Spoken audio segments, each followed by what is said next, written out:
You may have heard of Meals on Wheels, but have you ever wondered about the naval military equivalent? The United States Navy has officially taken mobile mealtime to the next level. Every day that an American nuclear-powered aircraft carrier spends at sea, it has to provide 3 square meals for the 5,000 hungry sailors who call the ship home. The resulting process is a mind-boggling marvel of culinary engineering. If you're doing the math, I'll spare you the mental gymnastics. That's over 17,000 meals, 7 days a week, 365 days a year. How, you ask, is this even possible? Let's find out.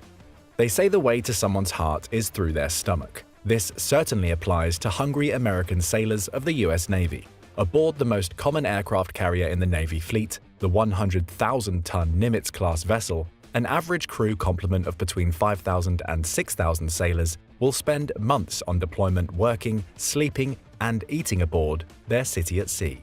Whether you're busy scrubbing the flight deck, flying an FA-18F Super Hornet, maintaining the nuclear reactor, or overseeing the arresting gear operation, the elementary needs of this crew are truly staggering. Feeding thousands of people in a relatively cramped space requires a Herculean logistical effort. On any given day, a carrier's crew can consume more than 1,600 pounds of chicken, 160 gallons of milk, 30 cases of cereal, and 350 pounds of lettuce, noted Chief Petty Officer Naomi Goodwin, herself responsible for preparing officers' meals aboard an aircraft carrier. Because carriers can spend months at sea, they often deplete their perishable items like fruits and vegetables before the deployment is complete. To compensate, they stock up with as much perishable food as possible at the beginning of a deployment. Once the fresh food disappears, canned or dried goods can only get you so far. To maintain morale as stocks dwindle, a carrier's supply crew is regularly in contact with wholesale distributors who work to replenish stocks whenever a carrier comes near a port. When US Navy warships have to resupply at sea, they use a process called underway replenishment. Getting the food aboard is probably the hardest part. The alongside connective replenishment method is the most common form of underway replenishment. When a supply vessel pulls up to the carrier, it must match its speed on a parallel trajectory, a daunting task in rough seas and choppy winds. Once in place, the two ships are connected by a hotline, followed by a much heavier duty messenger line, which facilitates the transfer of heavy pallets loaded with food, mail, fuel, and other supplies. Coasting across the open watery chasm separating the two vessels, the carrier's crew pulls in heavy palletized cargo and begins storing boxes of pineapples, tomatoes, apples, onions, potatoes, and more in one of the carrier's fluorescent-lit refrigeration and dry storage units. Replete with hanging ethylene filters that preserve products over longer periods by trapping gases that cause ripening, refrigeration units are traditionally located in a centralized area several decks beneath the galley. Vertically stacking galleys and storage areas was a deliberate design choice, giving cooks easy access to the ingredients they need at mealtime using hydraulic lifts and elevators. Resupply occurs every week or so, adding between 400,000 and 1 million pounds of food to the carrier's stocks. If necessary, supplies can also be delivered vertically via helicopter or light aircraft when the situation arises. The 5 galleys aboard the Nimitz, commissioned in 1975, differ from their more modern counterpart, the USS Ford supercarrier, commissioned in 2017. While the ships have the same footprint, one journalist observed, space all over the Ford has been reimagined to make carrier life and work better and more efficient. Rather than 5 galleys, the Ford has 2, one centralized in the aft section of the ship, the other forward to serve the carrier's air wing. Alright, so far so good. No one's going hungry anytime soon. But what about drinking water? You need a lot of it to hydrate thousands of sailors in what is often a hot and humid work environment. Luckily, modern aircraft carriers have world-class desalination facilities on board. These portable water plants work almost like a distillery. Water is superheated to steam, then condensed using cooled pipes. Minerals are added as the water is filtered for drinking and general use. All this is powered using the ship's nuclear reactor, which itself only has to be refueled every 25 years. Pretty amazing stuff.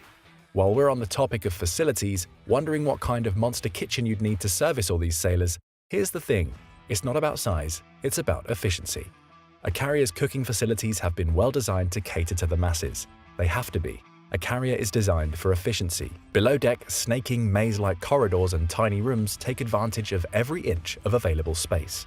Kitchens are cramped, filled to the brim with the latest industrial cooking machinery, huge stoves that make the temperature soar in that confined interior space, automated self-cleaning convection ovens that can cook any kind of meat in a variety of ways, commercial-grade mixing bowls, rows upon rows of warming trays, soup vats, tilt skillets, deep fryers, broilers, commercial toasters, microwaves, food storage containers, drying racks, bussing carts, food processors, prep tables, blenders, and more.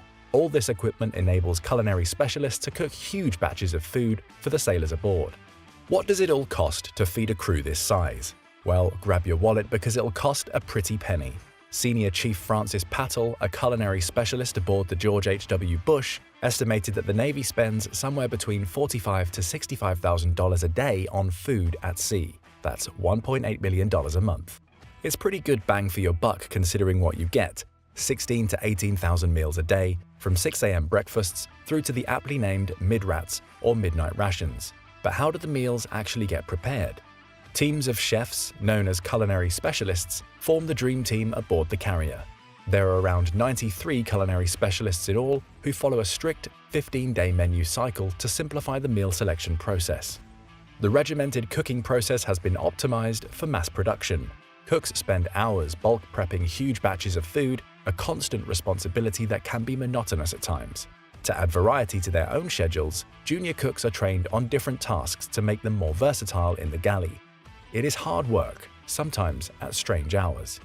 The breakfast shift can wake up as early as 3 a.m. to have enough time to prepare enough pancake batter, sausages, oatmeal, eggs, and bacon to go round. Cooks tend to work 12 to 16-hour shifts that involve prep work, serving, and cleaning. Punctuality and quality are key. Culinary specialists are held to high standards, the same as those they serve on a daily basis. Special meals punctuate an otherwise routine menu offering. Anything from Taco Tuesday to a Mongolian grill and a special birthday meal each calendar month that can include a tablecloth, wine glasses, nice music, and a main course of prime rib or lobster are sure morale boosters. On most naval vessels, officers eat in their own mess, known as a wardroom. Smaller and more refined than the canteen area, an officer's mess boasts padded chairs, tablecloths, and glasses of Coke garnished with slices of lemon. In the wardroom, cooks stick to the same menu cycle as their counterparts in the general mess, but smaller amounts of people to feed, in the hundreds rather than the thousands, means they can take time to cook and present the food a bit more luxuriously. The wardroom, of course, still isn't the finest dining establishment aboard ship. That is reserved for the captain's cabin, a modest-sized room with hints of the old-fashioned ocean liner about it, where a personal chef diverges from the standard menu, preparing fresh meals for the captain and their guests from whatever ingredients they can find on the ship. Yes, sailors on deployment tend to eat far better than their land-based counterparts in the field. Nobody eats MREs at sea. Underway replenishment adds freshness to shipboard food, even if it is prepared on an industrial scale. One of the favorite meals at sea is chicken wings, but to serve it, culinary specialists must prepare 1,600 kilograms of chicken each time, a number that reinforces the logistical scale of this insane feeding operation. To bring in that home-cooked taste, bakers make use of massive 60-pound dough mixers to make their own bread, rolls, cookies, and other baked goods. Cooking meals from scratch, sometimes in the view of the serving area, communicates how much the Navy values its service members. Veterans often complain that naval chow served in decades past was subpar and inedible. Today, that's no longer the case. It may not be your mother's cooking, but daily meals are meticulously planned and served to be as calorically dense and nutrient-rich as possible. They have to be to fortify sailors working hard on their feet, day in, day out. A look into a daily shift for a culinary specialist reveals how much effort is required to cook for an entire carrier crew. At mealtime, broad, heated grills are prepared and manned by young cooks who have the raw food at hand. If, say, a cook is serving lamb, he arranges lamb chop after lamb chop in neat rows until the entire surface is covered with meat, 150 chops at least. By the time the last one is in place, it's time to return to the beginning and flip the meat over to cook on the other side. If the chefs are cooking roast beef, they will slice roughly 600 pounds of meat per meal. Dinner is perhaps the busiest meal of the day. By evening, the main eating bay becomes crowded. Serving lines quickly materialize as sailors find their way to the commissary for some hot chow. Each grabs a plate, utensils, a cup, and napkins, cleaned during downtime by members of the culinary specialist crew, and begins indicating what they'd like served. Back in 2011, a journalist for the national news observed this process firsthand. Mashed potato and steak with gravy is proving to be a popular choice, but there's also barbecue chicken, stir-fry, pasta, and chicken with tomato sauce on offer. 3 young sailors, Jennifer Penna, Elvin Carmona Rivera, and Sarah Strong, are lingering in the cafeteria area, having just finished their meals. They say that while the food on board is perfectly fine, the special fried rice is a particular favorite. They do crave homemade rather than mass-produced meals. I look forward to eating something that's cooked from scratch, just for me, says Strong. This is okay, but you can tell it's been prepared for hundreds of people.